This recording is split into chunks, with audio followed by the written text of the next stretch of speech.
Welcome to this new, undiluted truth channel. I have confirmation from multiple sources that the final showdown between President Mnangagwa and VP Chiwenga has taken place. General Constantino Chiwenga, vice president and architect of the 2017 coup, has informed President Emmerson Mnangagwa that the deal is off. The message was a cold, hard military fact. I made you, and I can, and I will unmake you. What is unfolding in Harare is Operation Restore Legacy Part 2, with Emmerson Mnangagwa now declared the criminal element. The military is on standby, waiting to see if Mnangagwa will go quietly or be physically removed. To understand this, we must go back to November 2017. Emmerson Mnangagwa was a disgraced, fired, and publicly humiliated fugitive. He had been dressed down by Grace Mugabe, fired by Robert Mugabe, and fled the country like a common criminal.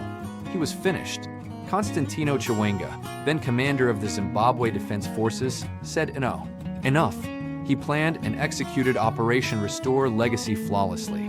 He rolled tanks into Harare, seized the ZBC, put Robert Mugabe under house arrest, and completely rewrote Zimbabwe's power structure in days.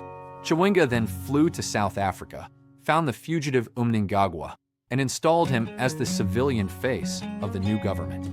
Emmerson Mnangagwa is president for one reason. Constantino Chiwenga put him there with a soldier's pact and a blood oath. The deal was clear. Mnangagwa would be a caretaker, manage the state, and hand power to Chiwenga in 2028 after his 2 constitutionally mandated terms. But Emmerson Mnangagwa has betrayed that deal. The exact moment he signed his political death warrant was at the October 2025 ZANU-PF conference in Mutare. At that conference, ZANU-PF delegates, following Mnangagwa's faction, voted to endorse a plan to extend his presidency until 2030. The Zimbabwean constitution limits presidents to 2 5-year terms, ending Mnangagwa's term in 2028. Yet, he declared, "No, I'm staying. I'm changing the rules." His justification, Vision 2030, claims he needs extra years to complete the vision, but he has completed the destruction of the economy. The new currency, ZiG, is worthless, inflation is back, and Parliament itself went dark during his State of the Nation address. While delegates chanted ED 2030, Constantino Chiwenga gave a speech that, if understood, was a declaration of war. He stated, "Vision 2030 must be understood in the true sense of national development. It should not be reduced to a slogan for self-enrichment or patronage." He continued, "The blood of our heroes demands integrity.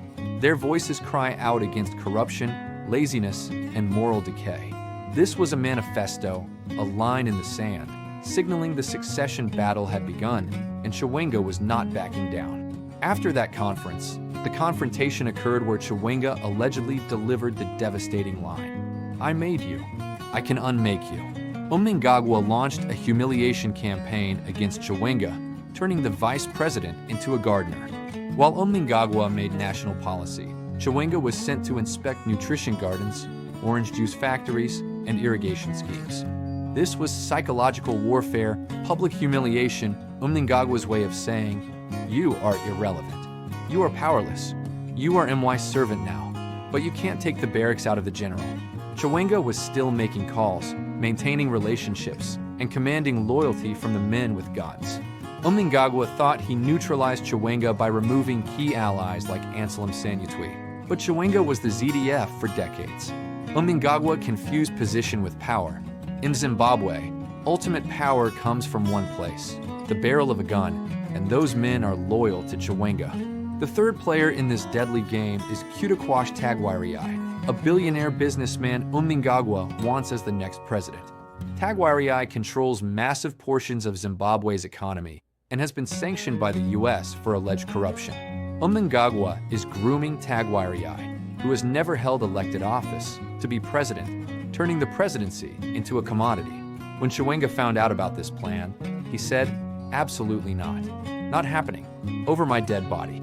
In July 2025, at a ZANU-PF Central Committee meeting, Tagwariai showed up with a plan to distribute brand new Toyota Land Cruisers to 300 members. Chiwenga walked in, saw what was happening, and physically ejected Tagwariai from the meeting, humiliating him completely. Mnangagwa, arriving late, tried to play both sides, chanting Pasi Inis Vigananda, despite Tagwariai being his chosen successor. Mnangagwa then found his mercenary, Temba Mliswa, to attack Chiwenga publicly and spread rumors. Leaked audio recordings from October 2025 revealed Mliswa received $300,000 to attack Chiwenga and support Mnangagwa's term extension. Mliswa specifically targeted Chiwenga's wife, Colonel Miniathabo Baloyi Chiwenga, accusing her of running parallel intelligence structures. This was a hit job, funded by the presidency, designed to weaken Chiwenga's position before the final confrontation. In October 2025, Mliswa's house was burned down, a clear message: you're playing with fire, and eventually, you're going to get burned. Now, the main event, the confrontation where Chiwenga allegedly looked Mnangagwa in the eye and delivered those devastating words. This was not a normal Politburo meeting. It was a prosecution, with Chiwenga laying out 4 specific, unanswerable charges against Mnangagwa. Charge 1. The ED 2030 plot was a treasonous conspiracy, a quiet coup against the people and the party. Chiwenga reminded them Mnangagwa is not a monarch, the Constitution is supreme, and he would not let Mnangagwa become another Robert Mugabe. Charge 2. The Gold Mafia indictment. Chiwenga presented a dossier detailing the corruption of Mnangagwa's inner circle. He demanded the arrest of Wicknell Chiveo, Hudakwash Tagwariai, and Scott Sakapwanda, who were looting Zimbabwe's resources. Mnangagwa's justice minister accused Chiwenga of treasonous statements for daring to call out the theft. Chiwenga allegedly said, "You are not a president. You are a godfather. You are protecting thieves because they protect you." Charge 3. Chiwenga asked, "What is your legacy? What can you point to?" The economy is dead, inflation is back, and basic services fail. Charge 4. A personal one. Mnangagwa appointed his son and nephew to ministerial positions, building a dynasty. After systematically destroying every defense, Chiwenga delivered the verdict: "You have broken the pact. You have betrayed the revolution, and your time is up." Then he said it: "I made you, and I will unmake you." The room went silent. This was not a threat, but a notice from the kingmaker revoking his permission for this presidency to continue. In Zimbabwe's real power structure, Mnangagwa is the caretaker, and the owner of the house has just served him his eviction notice.